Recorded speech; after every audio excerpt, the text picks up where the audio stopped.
Kasus dugaan kekerasan seksual yang dilakukan oleh seorang pria paruhbaya berinisial FA di Kabupaten Sukoharjo, Jawa Barat, kini terus menggelinding bak bola salju dan mengungkap fakta-fakta baru yang teramat mencengangkan. Di balik status hukumnya yang kini menjadi tersangka atas pemerkosaan terhadap darah dagingnya sendiri, pria berusia 51 tahun tersebut ternyata diduga kuat telah lama memanfaatkan statusnya sebagai seorang dukun pengobatan spiritual untuk menjebak dan memperdaya sejumlah wanita muda. Praktik spiritual menyimpang yang dijalankan oleh pelaku FA ini dibongkar oleh kuasa hukum korban, Imade Ridho Ramadan. Berdasarkan hasil investigasi dan keterangan yang dihimpun dari sejumlah korban, modus operandi yang digunakan oleh pelaku untuk melancarkan aksi bejatnya diduga kuat memiliki pola kejahatan yang serupa dan terstruktur rapi.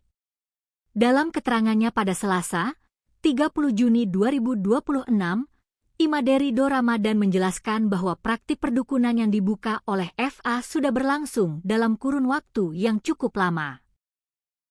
Status sebagai orang pintar atau dukun sengaja dibangun oleh pelaku sebagai sarana untuk memikat hati masyarakat serta membangun kepercayaan publik secara instan.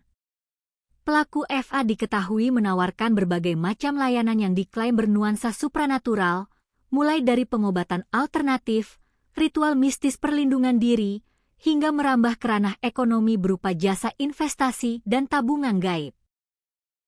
Pelaku kerap menggunakan teknik-teknik yang diklaim memiliki nuansa mistis yang kental, seperti atraksi menarik benda pusaka dari alam gaib hingga ritual memagari diri dari gangguan makhluk halus. Berdasarkan penuturan dari ibu korban maupun kesaksian korban-korban lainnya, praktik sebagai dukun spiritual itu sudah ditekuni pelaku sejak lama, tutur Imade Ridho Ramadan di hadapan awak media.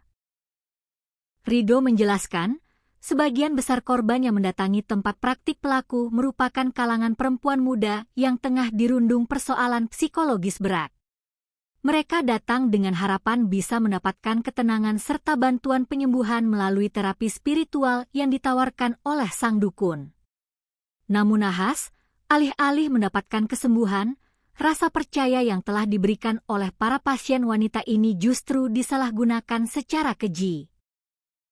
Setelah korban masuk dalam perangkap tipu daya dan menaruh kepercayaan penuh, proses yang awalnya disebut-sebut sebagai ritual terapi pembersihan diri tersebut langsung berujung pada tindakan pemaksaan dan kekerasan seksual di dalam ruang praktik.